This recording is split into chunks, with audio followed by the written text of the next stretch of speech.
কৃষ্ণই বলতেন হাব্বুল কালাম ইলাল্লাহি আরবা, আল্লাহর কাছে সবচাইতে প্রিয় কথা চারটি। কয়টি? সবাই বলেন কয়টি? এক হচ্ছে সুবহানাল্লাহ, দুই হচ্ছে আলহামদুলিল্লাহ, তিন হচ্ছে লা ইলাহা ইল্লাল্লাহ, চার হচ্ছে আল্লাহু আকবার। প্রথমটা কি? দ্বিতীয়টা? তৃতীয়টা? চার নাম্বারটা? আবারও আওয়াজ করে সবাই পড়েন। প্রথমটা কি? দ্বিতীয়টা? তৃতীয়টা? চতুর্থটা? আহাব্বুল কালাম ইলাল্লাহি আরবা, আল্লাহর কাছে সবচাইতে প্রিয় কথা এই চারটা, সবচাইতে প্রিয় কথা। আর এই প্রতিটা কথার ভেতরে আল্লাহর নাম আছে না নাই? দেখেন, সুবহানাল্লাহ আল্লাহ আছে, আলহামদুলিল্লাহ, লা ইলাহা ইল্লাল্লাহ, আল্লাহু আকবার আছে না নাই? তার মানে জিকির করতে হলে ওই জিকিরের মধ্যে নাম থাকতে হবে কার? আল্লাহর নাম ছাড়া এদেশে অনেক জিকির আছে না নাই? লাফালাফি করে হুই হাই হুই হাই, হ্যাঁ, পেকুয়াতে আলহামদুলিল্লাহ, এগুলো বোধহয় নাই, কম। হ্যাঁ, জিকির হতে হবে তাদাররুআ ওয়া খুফিয়া, গোপনে, দুনাল জাহরি বিল কওল, চিৎকার চেঁচামেচি করে নয়। এদেশে অনেকে জিকিরও করে আবার বাসার আগায় উঠে যায়, আছে না নাই? আবার জিকির করতে করতে লাফাতে লাফাতে যিনি জিকির করে ওনার কাঁধের উপরে ওঠে, দেখছেন আপনারা? আমি এখন জিকির করাচ্ছি, তাসবিহ পড়াচ্ছি, আপনারা যদি লাভ দিয়ে আমার কাঁধে ওঠেন, আমি যাব কই? আল্লাহ রাসূল সাল্লাল্লাহু আলাইহি ওয়াসাল্লাম সাহাবাদেরকে নিয়ে তাসবিহ পড়ছেন, জিকির করছেন, কোন সাহাবারা লাফাতে লাফাতে খেজুর গাছের আগায়, এরকম পাওয়া যায়? অথবা সাহাবারা আবেগের চোটে লাফাতে লাফাতে আল্লাহ রাসূলের কাঁধের উপর, এরকম হয়েছে কোনোদিন? তাহলে এইরকম সিস্টেমে হুই হাই করে লাফালাফি করে কোনো ধরনের জিকির করা যাবে? জিকির করতে হবে হাতের কড়ায়, গুনে গুনে, ভদ্রভাবে। আব্দুল্লাহ ইবনে আমর ইবনে আল-আস তিনি বর্ণনা করেন, রাআইতু রাসূলুল্লাহ সাল্লাল্লাহু আলাইহি ওয়াসাল্লাম ইয়াকিদু তাসবিহা বিয়ামিনি, আমি আল্লাহ রাসূলকে ডান হাতের গিড়ায় এভাবে আস্তে আস্তে তাসবিহ পড়তে দেখেছি। কোন হাতের গিড়ায়? নাকি বাম হাত? আমরা কোন পন্থী? সব নবীরা কোন পন্থী ছিল? জান্নাতে ঢুকবে কোন পন্থীরা? এজন্য ডানপন্থী হতে রাজি আছেন তো সবাই? ডান হাতের গিড়ায় তাসবিহ পড়বেন। আমরা অভিযোগ করি বেশি, কমপ্লেইন, এটা আল্লাহ আমার দিল না, ওইটা দিল না, এরকম অভিযোগ আছে না নাই? যে অবস্থানে আছে এটাতে খুশি না। এজন্য বিশ্বনবী বলছেন, উনজুর ইলা মান হুয়া আসফালা মিনকা, তোমার চেয়ে যে খারাপ অবস্থানে আছে তার দিকে তাকাও, তাহলে তোমার ভালো লাগবে। ওয়ালা তানজুর ইলা মান হুয়া আ'লা মিনকা, তোমার চেয়ে যে ভালো পজিশনে আছে ওর দিকে তাকিও না, যে খারাপ অবস্থানে আছে ওর দিকে তাকাও। তুমি তোমার অবস্থানে থেকে খুশি নাও, কিন্তু অনেকে আছে তোমার অবস্থানে পৌঁছার জন্য সে লড়াই করে যাচ্ছে আর সংগ্রাম চালিয়ে যাচ্ছে। তোমার জায়গাটাতে পৌঁছা, যেই জায়গায় বসে তুমি আল্লাহরে গালি দাও তোমার ভাল লাগে না, ওই জায়গাটায় আসা বসা অনেকের কাছে স্বপ্ন, অনেকের কাছে স্বপ্ন। শেখ সাদি রাহিমাহুল্লাহ, ওনার একবার আর্থিক দৈন্যতা যাচ্ছিল। ইরানের বিখ্যাত কবি বালাগাল উলা বিকামালিহি এর রচয়িতা, টাকা নাই, পয়সা নাই, পায়ে দেওয়ার মতো জুতা নাই। তো মনে মনে আফসুস, হায়রে আমি এত বড় কবি, আমার পায়ে দেওয়ার মতো জুতা নাই। তো আফসুস করে ঘর থেকে বেরিয়ে দেখে একজন ভিক্ষুক ভিক্ষা করে, তার দুইটা পাই নাই। শেখ সাদির পায়ে জুতা নাই, শেখ সাদির পায়ে কি নাই? আর ভিক্ষুকের কি নাই? পাই নাই। উনি সেজদায় পড়ে গেলেন, আল্লাহরে বললেন, আল্লাহ শুকর আলহামদুলিল্লাহ, অনেক ভালো আছি, অনেক সুখে আছি। এজন্য আপনার যে খারাপ অবস্থানে আছে ওর দিকে একটু তাকান। ঠিক যে মুহূর্তে আমরা এখন, কি সুন্দর, শীত না গরম না, ওয়েদারটা খুব চমৎকার না? এই পরিবেশে যেই মুহূর্তে আমরা কথা শুনছি, ঠিক এই মুহূর্তে হাসপাতালের বেডে শুয়ে অনেকে মৃত্যুর প্রহর গুনছে। অনেকের ক্যান্সার, যার নেই কোনো অ্যান্সার, তার প্রতিটা সেলের ভিতরে জ্বালা, আমি টাকা চাই, পয়সা চাই, কত কিছু চাই, এটা লাগবে, ওইটা লাগবে, এটা চাই, ওইটা চাই। হাসপাতালের ওই ক্যান্সারের রোগীটা কিচ্ছু চায় না, ও শুধু বাঁচতে চায়। ও কি চায়? ও শুধু বাঁচতে চায়। এজন্য চাহিদার কোনো শেষ নাই। আল কানাআতু মিনাল ইসলাম, অল্পে তুষ্ট থাকার নাম ইসলাম। অল্প খাবো, অল্প পড়বো, অল্প জমাবো, অল্পের ভেতরে বরকত দিয়েছে কে? আর সবসময় শুকরিয়া করবো কার? রাজি আছেন তো? আমরা যেন আল্লাহর শুকরগুজার বান্দা হতে পারি। আল্লাহ তুমি তৌফিক দাও। আরো জোরে পড়ি আমিন। রাজাখালী গ্রামের নাম, হ্যাঁ, ইউনিয়ন রাজাখালী, রানীখালী নাই না? বহুমুখী বেশারাতুল উলুম ইসলামিয়া ফাজিল স্নাতক মাদ্রাসার উদ্যোগে 69তম বার্ষিক সভা। ওরে আল্লাহ, অনেক আগের প্রোগ্রাম। আমাদের এখানে অনেকের বয়সই তো 69 হয় নাই। কথা বলেন, এই প্রোগ্রামটা কিয়ামত পর্যন্ত এখানে জারি থাক, আমরা চাই কি চাই না? আমরা আল্লাহর কাছে কামনা করি আল্লাহ আমাদের আজকের প্রোগ্রামটা তুমি আমাদের নাজাতের ওসিলা বানাও। এখানে যেমনি আমরা একত্রিত হতে পেরেছি, জান্নাতেও যেন আমরা একসাথে থাকতে পারি, তুমি তৌফিক দাও। আমরা সবাই জান্নাতে যেতে চাই। কোথায় যেতে চাই? চিল্লায় বলেন কোথায়? লা ইয়াস্তাবি আসহাবুন নার ওয়া আসহাবুল জান্নাহ, আসহাবুল জান্নাতি হুমুল ফাইজুন। যারা জান্নাতে যাবে আর যারা জাহান্নামে যাবে তারা কি কখনো সমান হতে পারে? The people of paradise and the people of hellfire, they never be equal ever. The people of paradise and heaven, they gain the ultimate success in life. যারা জান্নাতি তারাই আসল সফলতা অর্জন করেছে, দুনিয়াতেও সফল, আখেরাতেও সফল। চিল্লায় বলেন ঠিক কি না? এখন the decision is yours, সিদ্ধান্ত আপনার যে আপনি কই যাবেন, আপনি কই যেতে চান, জান্নাতে না জাহান্নামে? আল্লাহ আমরা যেন জান্নাতেও এরকম একত্রিত হতে পারি, তুমি তৌফিক দাও। আমরা যে বইটা থেকে আজকে কিছু সময় কথা শুনবো, আওয়াজ করে বলেন তো বইটার নাম, আরো জোরে বলেন কি নাম? এই বইয়ে কোনো ভুল আছে? সন্দেহ আছে? সংশয় আছে? এই বইয়ের সাথে সম্পর্ক জোরদার করার দরকার আছে না নাই? এই বইটা কিয়ামতের দিন সুপারিশকারী হবে। বিষ্ণু বলেছেন ইকরাউল কুরআন ফাইন্নাহু ইয়াতি ইয়াউমাল কিয়ামাতি শাফিআন লিআসহাবি। বেশি বেশি কোরআনের তেলাওয়াত করো, কারণ এই কোরআন কিয়ামতের দিন তোমাদের জন্য সুপারিশকারী হবে। কোরআন যদি আপনার পক্ষে আল্লাহর কাছে সুপারিশ করে, আল্লাহ এই সুপারিশ ফেলে দিতে পারবে? পররাষ্ট্রমন্ত্রী যদি মাননীয় প্রধানমন্ত্রীর কাছে কোনো বিষয়ে সুপারিশ করে, রেকমেন্ডেশন করে, মাননীয় প্রধানমন্ত্রী এই সুপারিশকে কি রিজেক্ট করতে পারবে? কথা বলেন। এজন্য কোরআনের সুপারিশ আমরা চাই কি চাই না? এটা এমন একটা কিতাব যেই কিতাবে কোনো ভুল নাই। যালিকাল কিতাব লা রাইবা ফি হুদাল লিল মুত্তাকিন। This is the book, the most authentic and original book, reliable book in the world, whereof there is no doubt in it and a guidance to those who are muttaqin. এই বইটা এমন বই যে বইয়ে কোনো ভুল নাই, কোনো সন্দেহ নাই। মুত্তাকিনদের জন্য পথ প্রদর্শনকারী হিসেবে বইটারে নাজিল করেছে কে? এই বইটার যেখান দিয়েই পড়েন হেদায়েত আছে না নাই? রহমত আছে না নাই? বরকত আছে না নাই? শিফা আছে না নাই? এই কিতাব পড়ে অসুস্থ ব্যক্তির গায়ে ফু দিলে সুস্থ করে কে? তার মানে এর মধ্যে শিফা আছে। সুবহানাল্লাহ পড়েন। সূরাতুল ফাতিহারে বলা হয় সূরাতুশ শিফা। সূরাতুল ফাতিহা পড়ে অসুস্থরে ফু দিলে সুস্থ করে কে? বিশ্বাস হয়? হ্যাঁ না একটু সন্দেহ লাগে? যদি সন্দেহ থাকে তাহলে ফু দিলে কাজ হবে? আর বিশ্বাস রেখে যদি ফু দেন ভালো করে দিবে কে? এমন এক কিতাব, এই কিতাব পড়লে সওয়াব, এই কিতাব ধরলে সওয়াব, এই কিতাবের জন্য মরলেও সওয়াব। ঠিক কি না? এমন এক কিতাব আল্লাহ দিলেন। এই কিতাবকে আল্লাহ বললেন নূর, আলো। আলোর সাথে তুলনা করেছেন। কিতাবুন আনজালনাহু ইলাইকা লিতুখরিজান নাসা মিনাজ-যুলুমাতি ইলান নূর।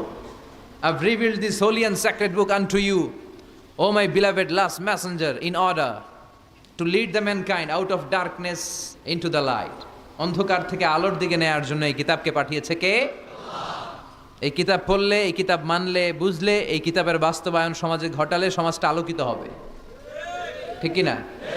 আমরা একটা আলোকিত সমাজ চাই কি চাই না? যে সমাজে এই কিতাব দিয়ে আইন করা হয়, এই কিতাবের আইনে সমাজে আইনটাকে বাস্তবায়ন করা হয়, ওই সমাজে কোনো ধর্ষণ থাকে, কোনো দুর্নীতি থাকে, ওই সমাজটা হয় মদিনার সমাজ, ওই সমাজটা হয় শান্তির সমাজ। এজন্য আমরা যেন কোরআনের সাথে সম্পর্ক বাড়াই, প্রতিদিন যেন কোরআনের তেলাওয়াত করি, একটি করে হলেও কোরআনের আয়াতের বঙ্গানুবাদ যেন আমরা পড়ি। পারা যাবে? সবাই পড়ে ইনশাআল্লাহ। আমি আপনাদের খেদমতে আমার খুতবার শুরুতে সূরাতুল মুজাম্মিল থেকে 4টি আয়াত তেলাওয়াত করেছি। এই সূরাতুল মুজাম্মিল থেকে কিছু কথা আজকে আমরা শুনবো ইনশাআল্লাহ। পড়েন ইনশাআল্লাহ। আমি সবসময় তাফসির মাহফিলগুলোর ক্লাসের মতো মনে করি। Class, I consider this tafsir program as a class. I consider myself as a teacher and all the sitting audience as a student of the Holy Quran. আমি মনে করি যে আমি কোরআনের শিক্ষক, আর যারা শুনছে তারা আমাদের ছাত্র। আমার আগে যিনি এখানে কথা বলছিলেন তিনি ছিলেন আমাদের শিক্ষক। এখন আমি একটু করে বসার সুযোগ পাইছি, আমি হয়ে গেছি শিক্ষক, আর আমরা সবাই কোরআনের ছাত্র। খুশি না বেজার? সূরাতুল মুজাম্মিল এটা কোরআনের 29তম পারার একটা সূরা। কততম পারার? এই সূরার আয়াত সংখ্যা 20। আয়াত সংখ্যা কত? এই সূরাটি মাক্কি সূরা। কি সূরা? আচ্ছা, এবার আমি প্রশ্ন করি, আপনারা উত্তর করেন। সূরাতুল মুজাম্মিল কত পারার সূরা? আয়াত সংখ্যা? সূরাটি মাদানী? হ্যাঁ, মাক্কি সূরা। আলহামদুলিল্লাহ পড়েন। এই সূরাটি আল্লাহ তাআলা বিশ্বনবীর নামে ডেডিকেট করেছেন। কার নামে? বিশ্বনবীর অনেকগুলো সুন্দর সুন্দর নাম আছে, শুধু মুহাম্মদ সাল্লাল্লাহু আলাইহি ওয়াসাল্লাম এটাই ওনার নাম নয়, এটা ছাড়াও ওনার অনেক নাম আছে। ওনার একটা নাম আছে আহমদ। কি নাম? ইয়াতি মিন বাদি ইসমুহু আহমদ। মুহাম্মদ ওনার নাম, আহমদ ওনার নাম, তহা ওনার নাম, মুজাম্মিল এটা ওনার একটা নাম, মুদ্দাসির এটা ওনার একটা নাম, আবুল কাসেম এটা ওনার একটা নাম, কুনিয়াত। তো বিশ্বনবীর নামে এই সূরাটাকে ডেডিকেট করেছে কে? বিশ্বনবীকে আল্লাহ তাআলা এই সূরার ভেতরে অনেকগুলো ইনস্ট্রাকশন, গাইডলাইন দিয়েছে, পথ নির্দেশিকা। এগুলো আমাদের জীবনেও কাজে লাগবে, ঠিক কিনা? তো এই আল মুজাম্মিল বিশ্বনবীর নামে ডেডিকেট করা একটি সূরা। আবার এই নামে আমাদেরও অনেকের নাম পাওয়া যায়, আছে না নাই? এখানে মুজাম্মিল ভাই কে কে আছে দেখি? মুজাম্মিল কেউ আছে মুজাম্মিল নামে? আছে তো, মাশাআল্লাহ। আল্লাহ মুজাম্মিল ভাইদেরকেও তুমি কবুল করো। তো এই সূরার একটা কেন্দ্রীয় আলোচ্য বিষয় আছে, central subject matter, central theme of the Surah Al Muzammil. এই পুরো 20টা আয়াতে আল্লাহ কি বুঝাতে চাইলেন, আগে সংক্ষেপে এটা আমি বলি। এই পুরো সূরার ভেতরে কেন্দ্রীয় যে আলোচ্য বিষয়টা আল্লাহ আমাদেরকে জানাতে চাইলেন সেটা হচ্ছে আমাদেরকে যে কোনো কাজে নামার আগে নিজেকে প্রস্তুত করে নিতে হবে। বুঝতে পেরেছেন? You have to take huge preparation for a successful mission. আপনি যদি কোনো মিশনে নামতে চান, আপনাকে you have to take preparation, you have to be prepared. নিজেকে প্রস্তুত করে নিতে হবে। বিশ্বনবীকে আল্লাহ তাআলা বড় একটা মিশনে নামাবেন, নবুয়তির মিশন, দাওয়াতি কাজের মিশন, আল্লাহর জমিনে আল্লাহর দ্বীনকে বাস্তবায়নের মিশন, পৃথিবীর বুকে কালিমার পতাকা গেড়ে দেওয়ার মিশন। চিল্লা এখন ঠিক কিনা? এত বড় মিশন যে নবী পালন করবে, ওই নবীর প্রিপারেশনের দরকার আছে না নাই? তাহলে এই পুরো সূরার মূল কথা হচ্ছে প্রিপারেশন ফর এ মিশন, মিশনের জন্য প্রস্তুতি গ্রহণ করা। Good preparation is a pre-requisite for a successful mission. আপনি যদি একটা মিশনে সফল হতে চান, আপনাকে প্রস্তুতি নিতে হবে। কে নিতে হবে? সবাই বলে প্রিপারেশন নিতে হবে। প্রিপারেশন যদি ভালো হয়, কাজের ফলাফলও। প্রিপারেশন যদি খারাপ, ফলাফলও। পরীক্ষার আগে যদি প্রিপারেশন ভালো হয়, গোল্ডেন এ প্লাসের সম্ভাবনা আছে না নাই? ইলেকশনের আগে যদি ভালো প্রস্তুতি নেয়, জয়লাভ করার সম্ভাবনা আছে না নাই? সব কাজে প্রিপারেশন লাগে। এই যে আমরা প্রতিদিন সালাত পড়ি, নামাজ আদায় করি, প্রস্তুতি লাগে না? কি প্রস্তুতি লাগে? ওযু করা লাগে, ঠিক কিনা?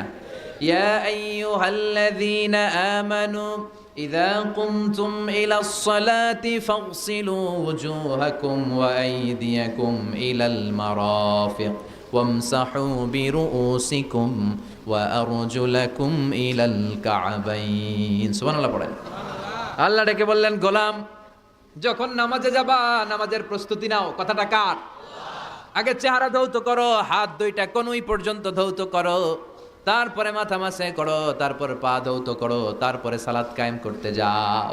তার মানে সালাত একামাতুস সালাহ, সালাত প্রতিষ্ঠার আগে আপনাকে প্রস্তুতি নিতে হবে। নামাজে যাওয়ার আগে ওযু করা লাগবে, ঠিক কিনা?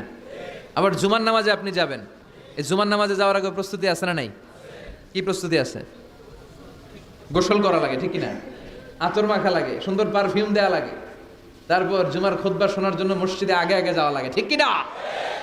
তার মানে নামাজের আগে প্রস্তুতি লাগে, জুমার সালাতের আগে প্রস্তুতি লাগে, আবার রোজার আগেও প্রস্তুতি আছে না নাই? বিশ্বনবী রমাদান আল মুবারক আসার 2 মাস আগ থেকে প্রস্তুতি নিতেন। বিশ্বনবী দোয়া করতে শুরু করতেন রজব মাস থেকে, আর আল্লাহর কাছে বলতেন, আল্লাহুম্মা বারিক লানা ফি রজব ওয়া শাবান ওয়া বাল্লিগনা রমাদান। রজব শাবানে বরকতে দাও, রমজান মাসে গুনাহ ঝরাও। সপ্তাহ জুড়ে তুমি বরকতে দাও, জুমার দিনেতে গুনাহ ঝরাও। রজব শাবানে বরকতে দাও, রমজান মাসে গুনাহ ঝরাও। চিল্লায় পড়েন আমিন।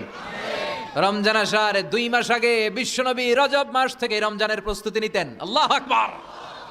আর পড়তেন, আল্লাহুম্মা বারিক লানা ফি রজব ওয়া শাবান। ও আল্লাহ, রজব আর শাবান মাসে আপনি বরকত দেন। ওয়া বাল্লিগনা রমাদান, রমজান মাসে পৌঁছে দেন। এখন যে মাসটা চলতেছে এটা কি মাস? হ্যাঁ, তাহলে রমজানের প্রস্তুতি নেওয়ার দরকার আছে না নাই? রমজানের 2 মাস আগ থেকে উনি প্রস্তুতি নিতেন। এরপরে ঈদ আসার আগে রমজানের প্রস্তুতি আছে না নাই? ও মন রমজানের ওই রোজার শেষে এলো খুশির ঈদ, তুই আপনাকে আজ বিলিয়ে দে শোন আসমানি তাকি, তোর সোনা দানা বালা খানা সব রাহে লিল্লা, দে জাকাতে মুর্দা মুসলিমেরাজ ভাঙাইতে নিত। পড়েন, রমজানের ওই রোজার শেষে এলো খুশির ঈদ, তুই পড়বি দের নামাজের মন সেই ঈদ গাহে, যে ময়দানে সব গাজী মুসলিম হয়েছে শহীদ, রমজানের ওই রোজার শেষে এলো খুশির ঈদ। আলহামদুলিল্লাহ পড়েন। তার মানে নামাজের আগে প্রস্তুতি লাগে, রোজার আগে প্রস্তুতি লাগে, ঈদের আগেও প্রস্তুতি লাগে। এরপরে হজ যদি পালন করতে চান তারও প্রস্তুতির দরকার আছে না নাই? একজন হজ করবে, প্রস্তুতি লাগবে না? কি প্রস্তুতি লাগবে?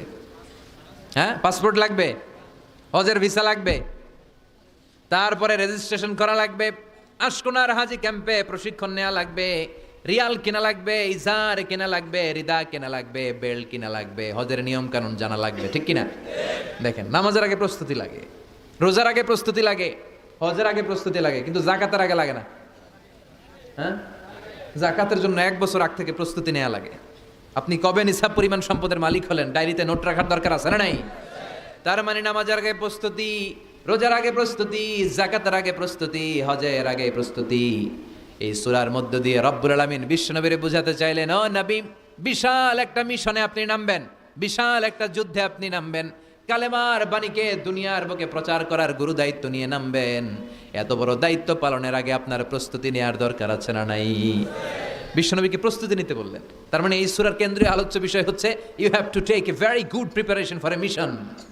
আপনি কোনো কাজে সফল হতে হলে আপনাকে প্রস্তুতি নিতে হবে, ভালো প্রস্তুতি ছাড়া সফল হওয়া যাবে। আবার যুদ্ধের ময়দানেও যখন আমরা যাই, বিশ্বনবী যেতেন, প্রস্তুতি ছিল কি ছিল না? আল্লাহ বললেন, ওয়া আ'ইদ্দু লাহুম মাসতাতা'তুম মিন কুওয়াহ ওয়া মির রিবাতিল খাইল তুরহিবুনা বিহি আদুওয়াল্লাহি ওয়া আদুওয়াকুম। আল্লাহ ডেকে বলেন, গোলাম, যুদ্ধের ময়দানে যাওয়ার আগে ভালো করে নিজেদেরকে প্রস্তুত করে নাও। ওয়া আ'ইদ্দু লাহুম মাসতাতা'তুম মিন কুওয়াহ, তোমাদের শক্তি সামর্থ্য যা আছে সব প্রস্তুত করে রাখো।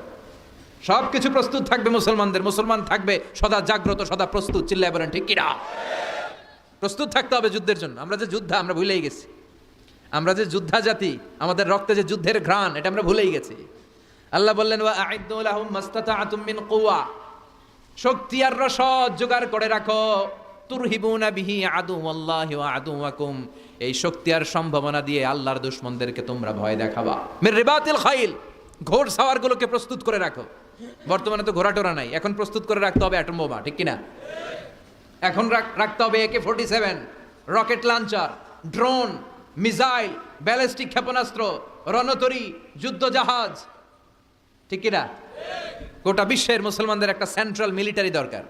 50টারও বেশি মুসলিম দেশ, আমাদের সেন্ট্রাল কোনো লিডারশিপ নাই, আমাদের কেন্দ্রীয় কোনো মিলিটারি নাই। যদি আমাদের একটা মিলিটারি থাকতো, সিরিয়াতে আক্রমণ হয়েছে আমাদের বিরুদ্ধে, আমাদের মুসলিম মিলিটারি সেখানে প্রতিরোধ গড়ে তুলতো। চিল্লা এখন ঠিক কিনা? আরাকানে আক্রমণ হয়েছে, মুসলিম মিলিটারি প্রতিরোধ গড়ে তুলবে। ফিলিস্তিনে আক্রমণ হয়েছে, আমাদের মুসলিম মিলিটারি প্রতিরোধ গড়ে তুলবে। কিন্তু আমাদেরকে নেতৃত্ব দেওয়ার মতো কেউ নাই, আমাদের শক্তি সম্ভাবনাকে জোগাড় করে রাখার মতো কেউ নাই। এক রিসেপ তাইয়েব এরদোগান গোটা বিশ্বের যেখানে মুসলমানরা নির্যাতিত ওখানে ছুটে যায়। সে একা কি করবে? এরকম 10টা এরদোগান যদি আমাদের হাতে থাকতো, মুসলমানদের দিকে চোখ রাঙিয়ে কথা বলার সাহস কারো ছিল না। চিল্লা এখন ঠিক কিনা?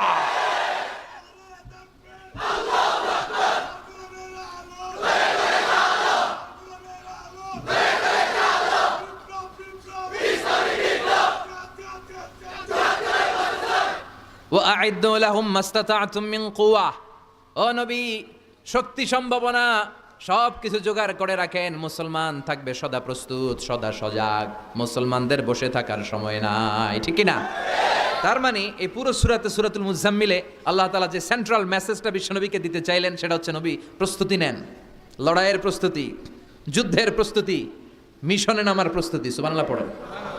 তাহলে সূরাতুল মুজাম্মিলের কেন্দ্রীয় আলোচ্য বিষয় কি? প্রস্তুতি। চিল্লায় বলেন, কেন্দ্রীয় আলোচ্য বিষয় কি? প্রিপারেশন নিতে হবে, প্রস্তুত থাকতে হবে, ঠিক কিনা? কেন্দ্রীয় আলোচ্য বিষয় আমরা জেনে গেলাম। এবার জানবো কোন প্রেক্ষাপটে এই সূরাটা নাজিল হয়েছে। শুনবেন? মনোযোগ আছে না গেছে? কথা বুঝতে পারতেছেন তো? কথা বোঝা যার না বোঝানো যার? বোঝা যার?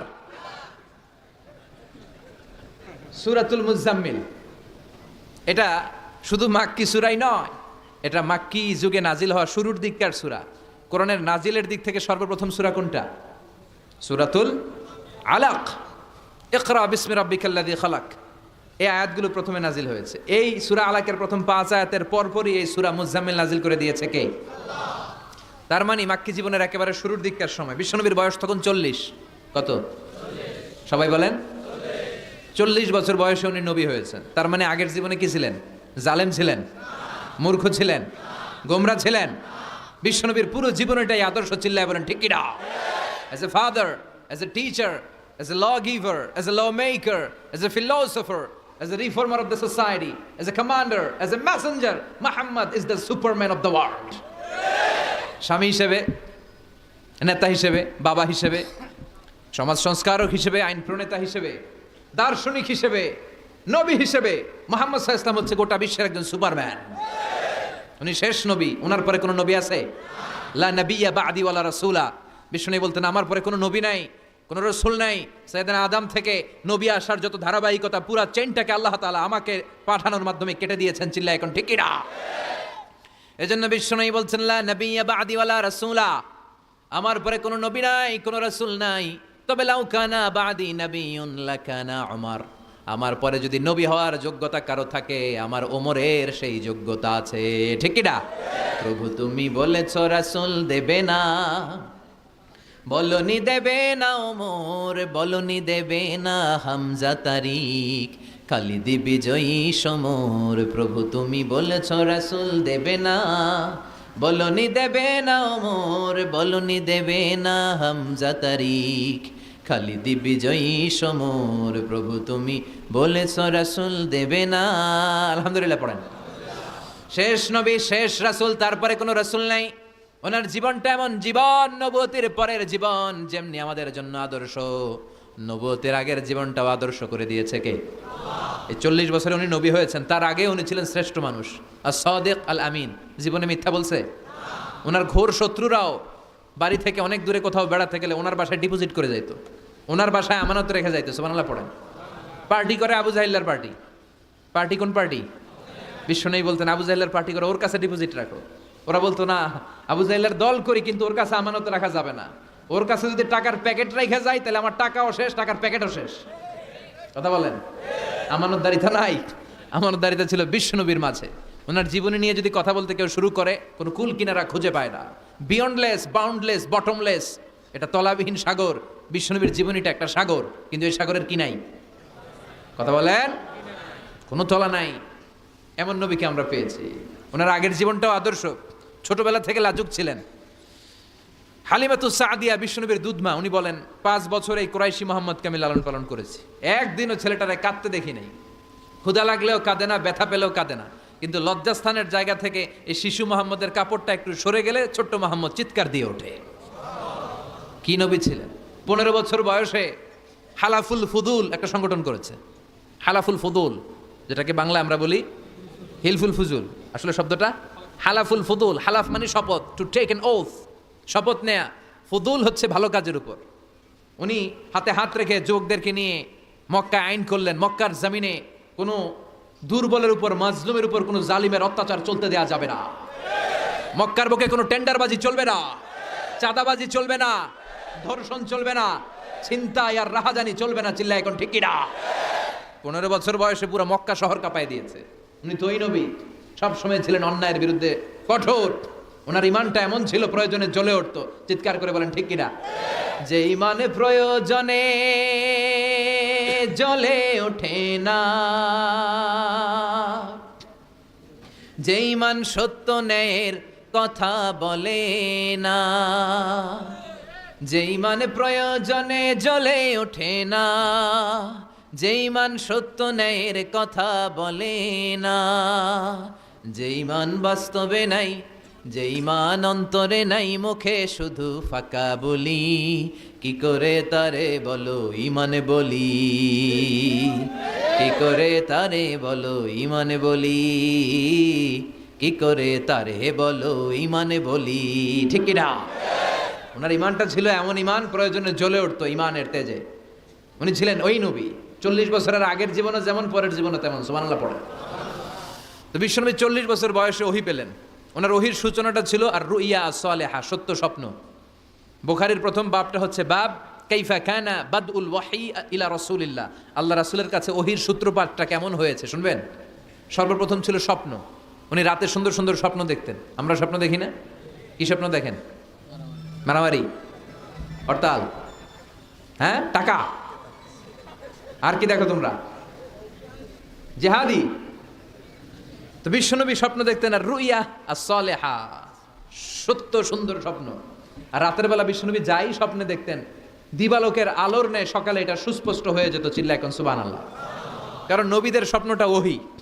নবীদের স্বপ্নটা কি? নবীদের স্বপ্ন যদি ওহী না হতো তাহলে একটা স্বপ্নের উপর ভিত্তি করে সাইয়েদনা ইব্রাহিম আলাইহিস সালাম ছেলের গলায় ছুরি চালাতেন না। এটা ওহী ছিল, এটা আল্লাহর পক্ষ থেকে স্পেশাল অর্ডার ছিল। চিল্লায় বলেন ঠিক কি না? তার মানে বিশ্বনবীর জীবনে প্রথম ওহীর সূত্রপাত হয়েছে স্বপ্ন দিয়ে। তারপরে বিশ্বনবীর কাছে নিঃসঙ্গতা, নির্জনতাকে প্রিয় করে দিল কে? বিশ্বনবীর মানুষের সাথে তখন কথা বলতে ভাল লাগে না, একা একা থাকতে ভাল লাগে, একা একা ইবাদত করতে ভাল লাগে। বিশ্বনবী হেরা পাহাড়ে চলে গেলেন। কোথায়? মক্কা থেকে উত্তর দিকে 634 মিটার উঁচু ওই পাহাড়ে যে তাআব্বুদাল লায়ালি, রাত্রিবেলা তিনি ধ্যান করতেন, মেডিটেশন করতেন, চোখ বন্ধ করে স্রষ্টার অস্তিত্বকে খুঁজতেন। খুঁজতে খুঁজতে খুঁজতে 40 দিন ধ্যান করার পরে, 40 দিন আধ্যাত্মিকতার এই চর্চা করার পরে ফাজাহুল হক, সত্য বিশ্বনবীর কাছে এসে ধরা দিল। সাইয়েদনা জিবরাইল চলে আসলেন, এসে বললেন ইয়া মুহাম্মদ ইকরা, পড়ো। জান্নাতের একটা রেশমি কাপড়ে সূরাতুল আলাকের 5 আয়াত লেখা, রেশমি কাপড়ের ভেতরে ওই রেশমি কাপড়টা ধরে বিশ্বনবীকে বললেন।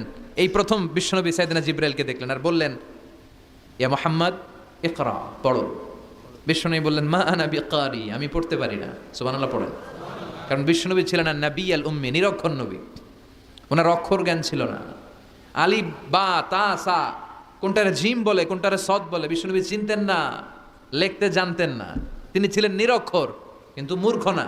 নিরক্ষর এক জিনিস, মূর্খ আরেক জিনিস। অক্ষর জ্ঞান নাই কিন্তু জ্ঞান আছে। কারণ বিশ্বনবী বলতেন আদ্দাবানি রব্বি ফা আহসানা তা'দীবি, আমি পৃথিবীর কোনো ইউনিভার্সিটি থেকে ডিগ্রি নেয় নাই, কেউ আমারে শিখায় নাই, স্বয়ং আরশের উপর থেকে আমারে শিক্ষা দান করেছে কে? তাই আমার শিক্ষার মতো শিক্ষা পৃথিবীর কারো শিক্ষা হতে পারে না। সাইয়েদনা জিবরাইল বললেন ইয়া মুহাম্মদ ইকরা, পড়ো। বিশ্বনবী ফেল রইলেন, অক্ষর চিনে না, পড়বে কেমনে? বিশ্বনবী বলেন মা আনা বিকারি, আমি জানি না কেমন করে পড়তে হয়। ফাআখাযানি ফাগাত্তানি হাত্তা বালাগা মিন্নি আল জাহাদ, বিশ্বনবী পড়তে জানেন না। যখন বললাম আমি পড়তে পারি না, সাইয়েদনা জিবরাইল বিশ্বনবীকে জড়িয়ে ধরলেন, বুকের মধ্যে জড়িয়ে ধরে যত জোর ছিল বিশ্বনবীকে একটা চাপ দিলেন। বিশ্বনবী বললেন চাপের চোটে আমি আমার বুকের ভেতরে ব্যথা পেলাম। ফারসালানি, আমাকে ছেড়ে দিল। ছেড়ে দিয়ে আবার কয় পড়েন ইকরা, read in the name of your lord. বিশ্বনবীর আগের কথা, আমি পড়তে জানি, মা আনা বিকারি। সাইয়েদনা জিবরাইল আবার জড়িয়ে ধরলেন, আবার চাপ দিলেন। বিশ্বনবী বললেন ব্যথা পেলাম। আবার জিবরিল বিশ্বনবীরে বললেন পড়েন। বিশ্বনবী আগের কথাই বলে আমি পড়তে পারি না, আবার চাপ দিলেন। 3 বার চাপ দেওয়ার পরে সাইয়েদনা জিবরাইল বললেন নবী এবার আপনি পড়েন। বিশ্বনবী এবার পড়তে আরম্ভ করলেন ইকরা বিসমি রাব্বিকাল্লাযী খালাক খালাকাল ইনসানা মিন আলাক ইকরা ওয়া রাব্বুকাল আকরাম আল্লাযী আল্লামা বিল কলম আল্লামাল ইনসানা মা লাম ইয়ালাম। পড়েন আল্লাহু আকবার। 3 বার চাপ দেওয়ার পরে বিশ্বনবী পড়তে আরম্ভ করলেন। সাইয়েদনা জিবরাইল এই 5টা আয়াত দিয়ে উধাও হয়ে গেল। এবার হেরা গুহার ভেতরে কেউ নাই, সাইয়েদনা জিবরাইল নাই, 5টা আয়াত দিয়ে চলে গেলেন।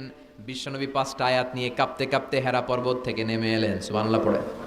এই ওহীর ভাড়ে চাপে বিশ্বনবী কাঁপতে শুরু করলেন। এই প্রথম বিশ্বনবীর কাছে ওহীর রিফ্লেকশন, ওহীর ছোঁয়া, ওহীর ঝলকানি, ওহীর নূরানি তাজাল্লি বিশ্বনবীর হৃদয়ের মধ্যে লাগিয়ে দিল কে? এই 5টা আয়াত নিয়ে বিশ্বনবী হাত্তা ইয়ারজুফু ফুআদু, বিশ্বনবীর হৃদয় কাঁপছিল। বিশ্বনবীর ওহীর প্রেসারে গায়ের মধ্যে জ্বর চলে এলো, খিচুনি চলে এলো। বিশ্বনবী কাঁপছেন প্রচন্ড জ্বরে। কাঁপতে কাঁপতে আম্মাজান খাদিজাতুল কুবরা তাহেরার কাছে এসে বলে ও খাদিজা আমি বাঁচবো না, আমার বড্ড ভয় লাগে। খাদিজাতুল কুবরা বললেন নবী কি হয়েছে আপনার, কি হয়েছে? বিশ্বনবী বললেন এমন এমন ঘটনা। বিশাল এক লোক এসে আমাকে পড়ো, আমি পড়তে জানি না, 3 বার চাপ দিল, এরপর দেখি ঠিকই পড়তে পারি। সুবহানাল্লাহ পড়ে। বিশ্বনবী পুরো ঘটনাটা সাইয়েদাতুনা খাদিজাতুল কুবরা তাহেরাকে শোনালেন। এরপরে মা খাদিজারে বললেন, খাদিজা আমার বড্ড ভয় হয়, মনে হয় আমি মরে যাব, আমার প্রচন্ড জ্বর এসেছে, কাঁপুনি ছুটেছে, তুমি আমারে কম্বল দাও। কি দাও? সবাই বলেন, আরো জোরে কোন, আমারে কম্বল দাও, আমার জ্বর এসেছে, কাঁপুনি বেড়ে যাচ্ছে, চাদর দাও, কাপড় দাও, কম্বল দাও। মা খাদিজা কম্বল জোগাড় করতে গেলেন, কম্বল আর চাদর এনে বিশ্বনবীর গায়ের মধ্যে মা খাদিজা কম্বলটা পেঁচিয়ে দিলেন। বিশ্বনবী কম্বলটা পেঁচিয়ে বিছানার মধ্যে শুয়ে গেলেন। ঠিক এই মুহূর্তে সূরাতুল মুজাম্মিল নাজিল করে দিল কে? বিশ্বনবী কম্বল গায়ে দিয়ে শুয়ে আছে, আল্লাহ বিশ্বনবীরে ডাক দিলেন, ইয়া আইয়ুহাল মুজাম্মিলু কুমিল লাইলা ইল্লা কালিলা। সুবহানাল্লাহ। আল্লাহ কি সোহাগ ভরা আদর মাখা ডাক দিলেন, ইয়া আইয়ুহাল মুজাম্মিল। এর মানে হলো হে কম্বলওয়ালা। কি ওয়ালা? হে কম্বলওয়ালা নবী, মানে হে কমলিওয়ালা নবী। কি নবী? কমলি। হে রাহতে হেলে দুলে নুরানি তনু ওকে আসে হায়, সারা দুনিয়ার হেরে মেরে পর্দা খুলে খুলে চায়, সে যে আমার কমলিওয়ালা কমলিওয়ালা। তার ভাবে বিভোল রাঙা পায়ের তলে, পর্বত জঙ্গল টল মল টলে, খুরমা খেজুর বাদাম জাফরানি ফুল ঝরে ঝরে যায়, সে যে আমার কমলিওয়ালা কমলিওয়ালা। সুবহানাল্লাহ পড়েন। বিশ্বনবীর আল্লাহ ডাক দিলেন, ও কমলিওয়ালা নবী, ও কম্বলওয়ালা নবী, দাঁড়ান। বিশ্বনবী কাঁপছিলেন জ্বরের চোটে, খিচুনির চোটে, কম্বল গায়ে দিয়ে শুয়ে রইলেন। আল্লাহ নাজিল করলেন, ইয়া আইয়ুহাল মুজাম্মিল, ও কম্বলওয়ালা। ইয়া আইয়ুহাল মুজাম্মিল মানে কি? ও কম্বলওয়ালা, ও কম্বলওয়ালা, ও চাদরওয়ালা, কুম, স্ট্যান্ড আপ, স্ট্যান্ড আপ। যে দায়িত্ব দিছি এখন শোয়া যাবে না, দাঁড়ান। ওই যে বিশ্বনবী দাঁড়ালেন, আর বসার সুযোগটা পায় নাই। মরার আগ পর্যন্ত আর বসার সুযোগ পায় নাই, শ্বাস নেওয়ার সুযোগ পায় নাই, পিছনের দিকে তাকানোর সুযোগ পায় নাই। চিল্লায় বলেন ঠিক কিনা? অনেক শয়তানি হাতছানি এসেছে, দফায় দফায় নবীর সাথে বৈঠক হয়েছে। বিশ্বনবীকে মক্কার কাফিরেরা 3 দফা দিল। বলল, আব্দুল্লাহর বেটা মুহাম্মদ, নারী চাও নারী দেব, সম্পদ চাও সম্পদ দেব, রাষ্ট্র ক্ষমতা চাও রাষ্ট্র ক্ষমতা দেব, শুধু কালিমার দাওয়াতটা বন্ধ করে দাও। নাউজুবিল্লাহ পড়বেন না? বিশ্বনবী বললেন, তোমাদের 3 দফা, কাফিরদের কয় দফা? জোরে বলেন। বিশ্বনবী বললেন, আমার মাত্র 1 দফা। কয় দফা? বিশ্বনবী বললেন, সম্পদ না, নারী না, মক্কার ক্ষমতা নয়, লা ওয়াদাউ শামসা ফি ইয়ামিনি, আকাশের দ্বিপ্রহরের জল জলে সূর্যটা যদি ডান হাতে দাও, ওয়াল কামারা ফি ইয়াসারি, চাঁদটাকে যদি বাঁ হাতে দাও। যেই কালিমার দাওয়াত দিতে ময়দানে আমি নেমেছি, গোটা বিশ্বের কেউ এই দাওয়াত থেকে আমাকে পিছু সরাতে পারবে না, কেউ পিছনে নিতে পারবে না। সম্পদ, নারী আর ক্ষমতার লোভ তো খুব তুচ্ছ বিষয়। ওই সূর্যটা যদি ডান হাতে দাও, চাঁদটা যদি বাঁ হাতে দাও, এই কালিমার দাওয়াত থেকে আমি পিছু হটবো না। চিল্লায় বলেন ঠিক কিনা? বিশ্বনবীর আল্লাহ প্রস্তুতি নিতে বললেন, বললেন, ইয়া আইয়ুহাল মুজাম্মিল, ও কম্বলওয়ালা নবী।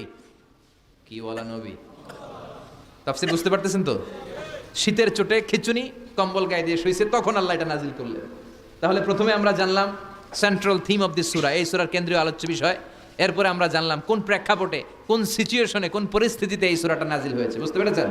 বিশ্বনবীর যখন এই পরিস্থিতি ঠিক, তখন আল্লাহ বিশ্বনবীর আবার গাইডলাইন দিলেন, ইয়া আইয়ুহাল মুজাম্মিল, হে কম্বলওয়ালা নবী, কুমিল লাইলা ইল্লা কালিলা, দাঁড়ান, রাত্রিবেলা দাঁড়িয়ে তাহাজ্জুদ গুজার হন। সুবহানাল্লাহ পড়ে। এই সূরার ভেতরে রব্বুল আলামিন বিশ্বনবীকে প্রস্তুত করে তোলবার জন্য, বিশ্বনবীকে নবুয়তের দায়িত্ব পালন করানোর জন্য, মিশনে নামানোর জন্য বিশ্বনবীকে সর্বমোট 60টা বিষয় প্রশিক্ষণ নিতে বলেছেন। জোরে কোন কয়টা? সবাই কোন? চিল্লায় বলেন কয়টা? প্রস্তুতি নেওয়ার জন্য 7টা বিষয়ে বিশ্বনবীকে ট্রেন আপ করেছেন, প্রশিক্ষণ নিতে বলেছেন। আমরা একটা একটা করে 7টাই আজকে শুনবো। বিশ্বনবীকে আল্লাহ তাআলা 7টা বিষয়ে প্রশিক্ষণ নিতে বললেন। কয়টা? কারণ সামনে অনেক গুরু দায়িত্ব। 1 নাম্বার প্রশিক্ষণ হচ্ছে, ইয়া আইয়ুহাল মুজাম্মিল, হে কম্বলওয়ালা নবী, কুমিল লাইলা ইল্লা কলিলা, দাঁড়ান, দাঁড়িয়ে রাত্রে তাহাজ্জুদের নামাজ পড়েন। কিসের নামাজ? তাহাজ্জুদের জায়নামাজে মরণ দিও প্রভু আমায়, একামতে দিনের কাজে কবুল করে নিও আমায়। তাহাজ্জুদের জায়নামাজে মরণ দিও প্রভু আমায়, একামতে দিনের কাজে কবুল করে নিও আমায়। পড়েন আমিন। তাহলে বিশ্বনবীকে প্রথম যে প্রশিক্ষণ আল্লাহ দিলেন সেটা হচ্ছে তাহাজ্জুদের সালাতের প্রশিক্ষণ। কিসের? রব্বুল আলামিন বললেন, ইয়া আইয়ুহাল মুযাম্মিলু কুমিল লাইলা ইল্লা কলিলা। ও নবী, রাত্রি বেলায় দাঁড়ান, পুরো রাত ব্যাপী তাহাজ্জুদ পড়েন। নিসফাহু, রাতের অর্ধেক সময় তাহাজ্জুদ পড়েন। আও ইনকুস মিনহু কালিলা, অথবা তার চেয়েও কিছু কম পড়েন। আও জিদ আলাইহি, অথবা তার চাইতেও বেশি পড়েন। ও নবী রাত্রিবেলা দাঁড়িয়ে তাহাজ্জুদের সালাত পড়েন। কিসের সালাত? তাহলে বিশ্বনবীকে মিশনে সফল হওয়ার জন্য সর্বপ্রথম যে ডিরেকশন আল্লাহ দিলেন সেটা হচ্ছে তাহাজ্জুদের ডিরেকশন। কিসের? তাহাজ্জুদ পড়েননি আপনারা? পড়েন? হ্যাঁ হুজুর, ফজর নামাজই তো পড়ি না। কি পড়ি না? তাহাজ্জুদ তো তাদের যারা ফজর পড়ে, যারা ফজরই পড়েন ওরা আবার কি তাহাজ্জুদ? কথা বলেন। এই তাহাজ্জুদের সালাত আদায় করলে সম্মান বাড়িয়ে দেয় কে? ঘুমের আরবিতে কিছু নাম আছে। ঘুমের একটা নাম হচ্ছে নোয়াস। নোয়াস মানে ড্রোজিনেস। বাসে বসে আছেন, বাসও ঝুলে আপনিও ঝুলতেছেন, এরকম হয় না? ঝিমুনি, এটার বলে নোয়াস। আরেকটা হচ্ছে সামান্য হালকা লাইট স্লিপ, সামান্য ঘুম, এটার বলে পাওয়ার ন্যাপ। হালকা হালকা ঘুম, ঘুমও আসছে, আবার কে যেন কথা বলে ওইটাও শোনা যায়, এরকম ঘুম আসছে না নাই? এটার বলে সিনা। আরবিতে এটার কি কয়? সিনা। আরেকটা হচ্ছে ভালো ঘুম, এটার বলে নাউম। এটার কি বলে? তাহলে পাইলাম নোয়াস, সিনা, নাউম। আরেকটা হচ্ছে জন্মের ঘুম। কিরকম ঘুম? এমন ঘুম যেই ঘুমে ডাকলেও মানুষ উঠে না, যেটা শেষ রাতে আমাদের যে ঘুমটা হয়, রাত 3টা 4টার দিকে কম্বল টেনে টেনে আরেকটু ঘুমাইতে মনে চায়, এরকম একটা ঘুম আছে না নাই? এই ঘুমটাকে আরবিতে বলে হুজুদ। কি বলে? সবাই বলেন। এই হুজুদের ঘুমকে স্যাক্রিফাইস করে ওই টাইমে যে সালাতটা পড়া হয়, ওই সালাতকে আরবিতে বলে সলাতুল হুজুদ বা সলাতুত তাহাজ্জুদ। সুবহানাল্লাহ পড়বেন না? এজন্য রাব্বুল আলামিন বলেন, ওয়া মিনাল লাইলি ফাতাহাজ্জাদ বিহি নাফিলাতান লাকা আসা আন ইয়াবআসাকা রাব্বুকা মাকামাম মাহমুদা। ও নবী, রাত্রিবেলা দাঁড়িয়ে আপনি তাহাজ্জুদের নামাজ পড়েন, আশা করা যায় বিশাল সম্মানিত মহিমান্বিত জায়গায় আল্লাহ আপনারে বসায় দিবে গো নবী। ঠিক কি না? তাহাজ্জুদের সালাত পড়লে মর্যাদা বাড়ায় দেয় কে? মুমিনের বৈশিষ্ট্য, তারা রাত্রিবেলা তাহাজ্জুদের সালাত পড়ে। ইমানদারদের বৈশিষ্ট্য, তারা হলো ফুরসান আন-নাহার রুহবান আল-লাইল। রাত্রিবেলা তাহাজ্জুদের জায়নামাজে কান্নার ঝড় তুলে দিনের বেলায় ঘোড়া হাঁকিয়ে জিহাদের ময়দানে জিহাদ করে। ঠিক কি না? দিনের বেলায় চলবে কি? জিহাদ। জিহাদের কথা বলাতে ভয় পাইছেন? হ্যাঁ, অনেকে এখন জিহাদের সাথে জঙ্গিবাদরে লাগায়, এরকম ডাকাইত আছে না নাই? জিহাদের সাথে সন্ত্রাসবাদকে মিলাতে চায়, চিল্লা এখন ঠিক কিনা? জঙ্গিবাদ আর সন্ত্রাস এক জিনিস, জেহাদ আরেক জিনিস। জেহাদরে ফরজ করছে কে? আর জঙ্গিবাদকে হারাম করেছে কে? জঙ্গিবাদকে দমন করার জন্য আল্লাহ তাআলা জেহাদের মতো বিধানকে ফরজ করেছেন। চিল্লায় বলেন ঠিক কিনা? যারা হকের পক্ষে, যারা কল্যাণের পক্ষে, যারা মানবতার পক্ষে, এরা হচ্ছে মুজাহিদ। আর যারা হক সহ্য করে না, মানবতাকে সহ্য করে না, শান্তির কথাকে সহ্য করে না, এরা হলো এক একটা জঙ্গি। চিল্লায় এখন ঠিক কিনা? আবু জাহেল ছিল জঙ্গি আর বিশ্বনবী ছিলেন মুজাহিদ। ফেরাউন ছিল জঙ্গি, মুসা আলাইহিস সালাম ছিলেন মুজাহিদ। নমরুদ ছিল জঙ্গি, সাইয়েদনা ইব্রাহিম ছিলেন মুজাহিদ। বাংলার জমিনেও যারা হকের কথা বলে তারা হচ্ছে মুজাহিদ। আর যাদের হক সহ্য হয় না, ইসলাম সহ্য হয় না, কোরআন সহ্য হয় না, এরা এক একটা সন্ত্রাস আর জঙ্গি। চিল্লায় এখন ঠিক কিনা? এরা জঙ্গি। আমরা যারা সত্যের পক্ষে কথা বলি, আমরা জঙ্গি না, আমরা মুজাহিদ। আমরা কি? মুজাহিদ। এজন্য মুমিনদের বৈশিষ্ট্য হলো রুহবান আল-লাইল ফুরসান আন-নাহার। মুমিন বান্দারা দিনের বেলায় জিহাদের ময়দানে ব্যস্ত থাকে, রাতের বেলায় তাহাজ্জুদের জায়নামাজে চোখের পানি দিয়ে জায়নামাজ ভিজায়। রাতের আধারে যারা সেজদাতে রয়, দু চোখের শ্রুতে নদী যেন বয়। রাতের আধারে যারা সেজদাতে রয়, দু চোখের শ্রুতে নদী যেন বয়। ছলনার হাতছানি যতই আসুক, পেছনে ফিরেও সে তাকায় না। যাদের হৃদয়ে আছে আল্লাহর ভয়, তারা কবু পথ ভুলে যায় না।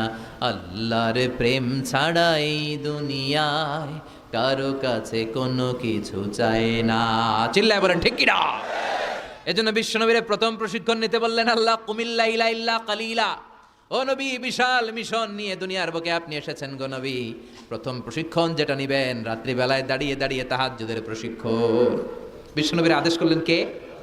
কিসের আদেশ? সবাই কন, আরো জোরে।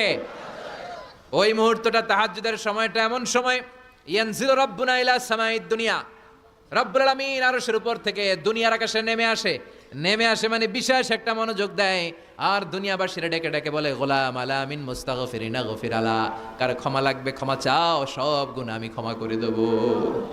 আলা মিন মুস্তারজিকিন আরজুকালা, কার কি লাগবে আমার কাছে চাও, সব আমি দিয়ে দেব। আল্লাহু আকবার।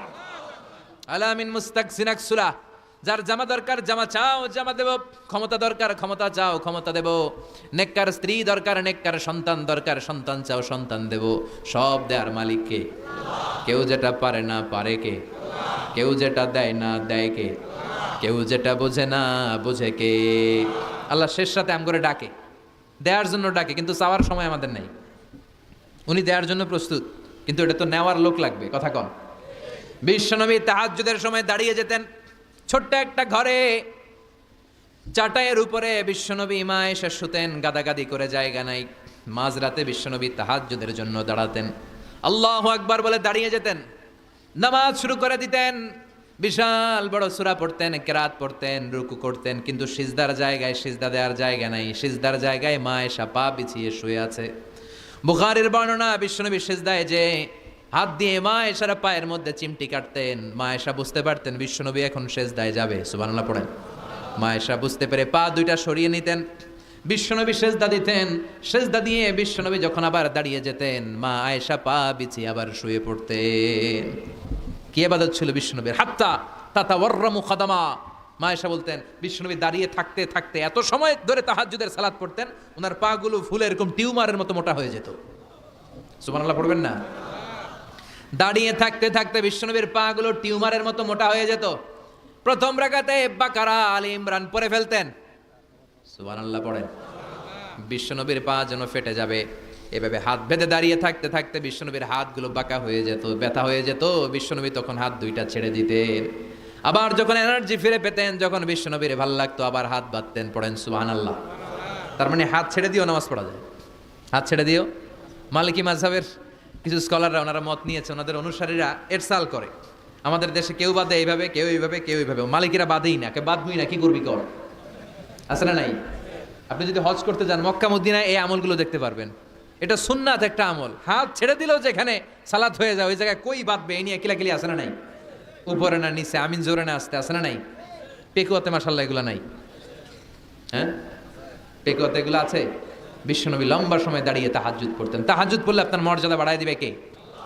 সাইয়েদনা জিবরাইল বললেন ইন্না শারাফাল মুমিন ফি কিয়ামিল লাইল। বিশ্বনবী বললেন জিবরাইল এসে আমাকে বলে গিয়েছে মুমিনের মর্যাদা তাহাজ্জুদের নামাজের ভেতর। সুবহানাল্লাহ পড়েন। তাহাজ্জুদের নামাজ পড়লে মর্যাদা বাড়ায় দেয় কে? 2 নাম্বার কুরবাতুন ইলাল্লাহ। তাহাজ্জুদের নামাজ পড়লে আল্লাহর সাথে নৈকট্য বাড়িয়ে দেয় কে? আল্লাহর সাথে কানেক্টিভিটি আপনার বেড়ে যাবে। আমাদের দুনিয়াতে সব জায়গায় কানেক্টিভিটি আছে। এমপির সাথে হাত আছে, চেয়ারম্যানের সাথে হাত আছে, ওই এসআই এর সাথে হাত আছে, পুলিশের আইজির সাথে হাত আছে, কিন্তু আল্লাহর সাথে হাতটা নাই। কথা কন। আসল জায়গায় কানেকশন লাগানো দরকার। চিল্লায় বলেন ঠিক কি না? মান লাহুল মাওলা ফালাহুল কুল্লু। যে ব্যক্তি আল্লাহর হয়ে যায় গোটা বিশ্ব তার হয়ে যায়। যে সব জায়গায় যে ধর্ণা দেয় আল্লাহর কাছে ধর্ণা দেয় না, তার কোনো মর্যাদা নাই। আর যে ব্যক্তি সব দিক থেকে মুখ ফিরিয়ে আল্লাহর কাছে যায় গোটা বিশ্বের সবাই তার দিকে তাকিয়ে থাকে। এজন্য সম্পর্কটা লাগাইতে হবে কোন জায়গায়? তার মানে তাহাজ্জুদ পড়লে মর্যাদা বেড়ে যায়, আল্লাহর সাথে সম্পর্ক বেড়ে যায়। বিশ্বনবী বললেন মানহাতুনা আনিল ইসিম। তাহাজ্জুদের নামাজ পড়লে তাহাজ্জুদের নামাজ আপনারে পাপ কাজ থেকে বাধা দিবে। সুবহানাল্লাহ পড়েন। তাহাজ্জুদ যারা পড়ে এরা পাপ কাজ করে না। চিল্লায় কোন ঠিক কি না? 4 নম্বরে মুকাফফিরাতুন লিসাইয়্যাত। পাপ আর অন্যায় যদি কিছু হয়েও থাকে তাহাজ্জুদের নামাজ পড়লে তাহাজ্জুদের নামাজ পাপগুলোরে ধুয়ে মুছে সাফ করে দেয়। এজন্য তাহাজ্জুদ পড়ার দরকার আছে না নাই? বিশ্বনবীরে বললেন আপনার প্রথম প্রশিক্ষণ হচ্ছে তাহাজ্জুদের প্রশিক্ষণ। কিসের প্রশিক্ষণ? এজন্য আল্লাহ বললেন ইয়া আইয়ুহাল মুযাম্মিলু কুমিল লাইলা ইল্লা কলিলা নিসফাহু আও ইনকুস মিনহু কলিলা আও জিদ আলাইহি ওয়া রাত্তিলিল কুরআনা তারতিলা। সুবহানাল্লাহ পড়ো। 1 নাম্বার প্রশিক্ষণ চলে গেল। 1 নাম্বার প্রশিক্ষণ কি ছিল? তাহাজ্জুদ। আওয়াজ করে বলেন না কি ছিল? 2 নাম্বার প্রশিক্ষণ ওয়ারাত্তিলিল কুরআনা তারতিলা। ও ও নবী, মন গড়া কোরআন তেলাওয়াত করবেন না, যেমন মন চায় তেমন কোরআন পড়া যায় না। ওয়ারাত্তিলিল কুরআনা তারতিলা, তারতিলের সাথে, তাজবিদের সাথে, মাখারিজুল হুরুফ মেইনটেইন করে আপনি তারতিলের সাথে তেলাওয়াত করেন। যারা তারতিলের সাথে তেলাওয়াত করেন, কিয়ামতের দিন আল্লাহ বলবে ইকরা ওয়ারতাকি ওয়ারাত্তিল কামা কুনতা তুরাত্তিলু ফিদ দুনিয়া। দুনিয়াতে যেমনি পড়েছো পড়ো, যত আয়াত পড়বা জান্নাতের বিল্ডিং তত লম্বা হয়ে যাবে। আল্লাহু আকবার। সাইয়েদনা আনাস রাদিয়াল্লাহু তাআলা আনহু ছিলেন বিশ্বনবীর খাদেম। সাইয়েদনা আনাসকে জিজ্ঞেস করা হলো কাইফা কানা কিরাআতু রাসূলিল্লাহ, ও আনাস, বিশ্বনবীর কোরআন তেলাওয়াত কেমন ছিল? সাইয়েদনা আনাস বললেন কানাত কিরাআতুহু মাদ্দান, বিশ্বনবী টেনে টেনে কোরআন তেলাওয়াত করতেন। সুবহানাল্লাহ পড়েন। কিভাবে পড়তেন? টেনে টেনে টেনে টেনে কোরআন তেলাওয়াত করতেন। আবার বিশ্বনবীর স্ত্রী আমাদের আম্মা জান উম্মে সালামাকে জিজ্ঞেস করা হলো কাইফা কানা কিরাআতু রাসূলিল্লাহ, ও আম্মা জান, বিশ্বনবীর কোরআনের তেলাওয়াত কেমন ছিল? তিনি বললেন কানা ইউকাত্তিউ কিরাআতাহু আয়াতান আয়া, বিশ্বনবী আয়াত আয়াত করে তেলাওয়াত করতেন। একটা আয়াত টেনে টেনে পড়তেন, শেষ করতেন, আরেকটা আয়াত ধরতেন, আবার শেষ করতেন। সুবহানাল্লাহ। কি তেলাওয়াত ছিল বিশ্বনবীর! বিশ্বনবীর কণ্ঠের তেলাওয়াত শুনে অনেক কাফের কালিমা পড়ে মুসলমান হয়েছে। সুবহানাল্লাহ আসতে বলেন। বিশ্বনবীর কণ্ঠের তেলাওয়াত শোনার জন্য শুধু মুমিনরাই পাগল ছিল না, আবু জাহেল, উতবা, শাইবা, ওয়ালিদ ইবনে মুগিরা এগুলোও পাগল ছিল। দিনের বেলা আবু জাহেল, উতবা, শাইবা বিশ্বনবীর বিরোধিতা করতো, আর রাত্রে বেলা লুকিয়ে লুকিয়ে বিশ্বনবীর কণ্ঠের তেলাওয়াত শোনার জন্য যেত। সুবহানাল্লাহ পড়বেন না? দিনের বেলা ভাষণ দিতে খবরদার, কেউ মুহাম্মদের কণ্ঠের তেলাওয়াত শুনতে যেতে পারবি, কিন্তু রাত্রে বেলা লুকায় লুকায় নিজেই যেত। না জানি কত সুন্দর কণ্ঠ ছিল আমার নবীর, না জানি কি সুরের ঝংকার আর রহুরি খেলতো যখন নবী তেলাওয়াত করতো। সুবহানাল্লাহ পড়বেন না? এজন্য আল্লাহ বললেন ওয়ারাত্তিলিল কুরআনা তারতিলা, ও নবী ধীরস্থির ভাবে পড়েন। আবার বিশ্বনবী বলছেন সাইয়িনুল কুরআনা বিআসওয়াতিকুম, তোমাদের কণ্ঠে যত সুন্দর সুর আছে, লহুরি আছে, ঝংকার আছে, সবগুলো দিয়ে কোরআন তেলাওয়াত করবা। আবার বিশ্বনবী বলছেন মান লাম ইয়াতাগান্না বিল কুরআন ফালাইসা মিন্না, যে গুনগুন করে সুর করে কোরআন তেলাওয়াত করে না, ওই লোক কখনো আমি নবীর উম্মত হতে পারে না। এজন্য সুর করে কোরআন তেলাওয়াত করবেন। কি করে? অনেকে কয় হুজুর আমার সুর নাই। আপনার সুর নাই তো কি আছে? আপনার যেটা আছে ওইটাই সুর, যেটা আপনার আছে ওইটাই সুর। সুর নাই কে বলছে? টয়লেটের ভিতরে ঢুকলে বোঝা যায় কি সুর আছে। বাথরুম সিঙ্গার আছে না, কাপড় খাসতে বসলে কি সুন্দর গান শুরু করে, ঘুম ভাঙাইয়া গেল রে হে মারার কোকিলে, আছে না নাই? তখন সুন্দর সুন্দর গান বেরোয়। কিন্তু কোরআন তেলাওয়াত করতে গেলে সে সুর আমার সুর নাই। আপনার যেটা আছে ওইটাই আপনার সুর, ওইটা দিয়ে তেলাওয়াত করবেন। মিশরি রাশেদ আল আফাসি, আব্দুর রহমান সুদাইস, বান্দার ইবনে আব্দুল আজিজ আল বালিলা, এদের তেলাওয়াত শুনছেন? কি সুন্দর তেলাওয়াত! বিষ্ণুবীর তেলাওয়াত ছিল টেনে টেনে পড়তেন, প্রতিটা আয়াত শেষ করে আবার নতুন আয়াত ধরতেন, ঠিক কি না? আলহামদুলিল্লাহি রাব্বিল আলামিন আর রহমানির রহিম মালিকি ইয়াউমিদ্দিন ইয়্যাকা না'বুদু ওয়া ইয়্যাকা নাস্তাঈন ইহদিনাস সিরাতাল মুস্তাকিম صراط الذين أنعمت عليهم غير المغضوب عليهم ولا الضالين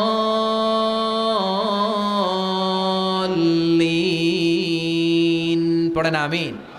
থেমে থেমে এক আয়াত শেষ আরেক আয়াত, ওই আয়াত শেষ তারপর আরেক আয়াত। বিষ্ণু বলে রুব্বা কারিলিল কোরআন ওয়াল কোরআনু ইয়ালআনহু, কোরআনের অনেক কারি আছে যে কারীদেরকে কোরআন রহমত না দিয়ে লানত দেয়। এরকম আছে না নাই?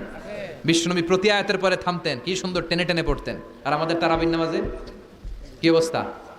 জাপানের বুলেট ট্রেনও ফেল হাফেজ সাহেবের কাছে, আছে না নাই? হাফেজ সাহেবরা খবরদার, এভাবে কোরআন পড়বেন না।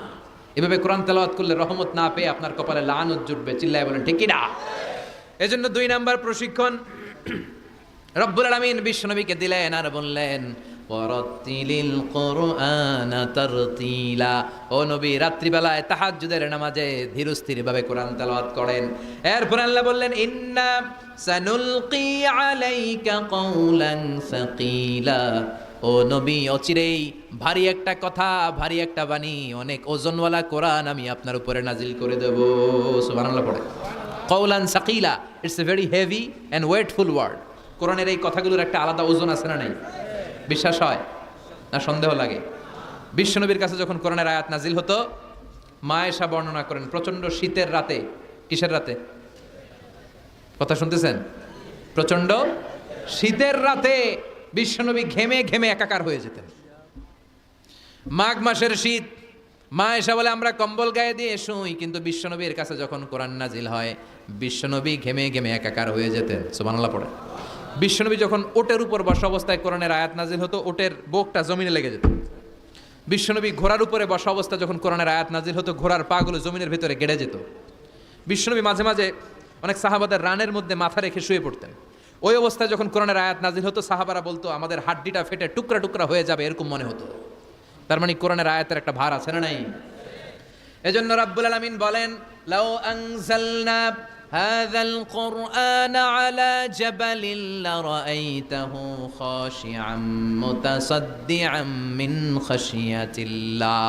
ও নবী, কোরআনকে মানুষের উপর নাজিল না করে যদি পাহাড়ের উপর নাজিল করতাম, আপনি দেখতেন কোরআনের ভারে বড় বড় পাহাড়গুলো ভেঙে চুরে খান খান হয়ে যেত গো নবী। কোরআনকে যদি মাউন্ট এভারেস্টের উপর আল্লাহ নাজিল করতো, পাহাড়টা ভেঙে দুমড়ে মুচড়ে চূর্ণ বিচূর্ণ হয়ে যেত। চিল্লা এখন ঠিক কিনা? এজন্য আল্লাহ বললেন এটা অনেক ভারী একটা বাণী, এই বাণী আমি আপনার উপরে নাজিল করব। এরপর আল্লাহ বললেন, ইন্না নাশিয়াতাল লাইলি হিয়া আশাদ্দু ওয়া মুকিলা। ও নবী, রাত্রিবেলা যদি আপনি তাহাজ্জুদের নামাজ পড়েন, আপনার মনোযোগায়নকে শক্তিশালী করে দিবে কে? আপনার কথা বলার যোগ্যতাকে মজবুত করে দিবে কে? কেন আপনি রাত্রিবেলায় তাহাজ্জুদ গুজার হবেন? কারণ ইন্নালাকা ফিন নাহারি সাবাহান তাবিলা, দিনের বেলায় অনেক ব্যস্ততা আছে না নাই?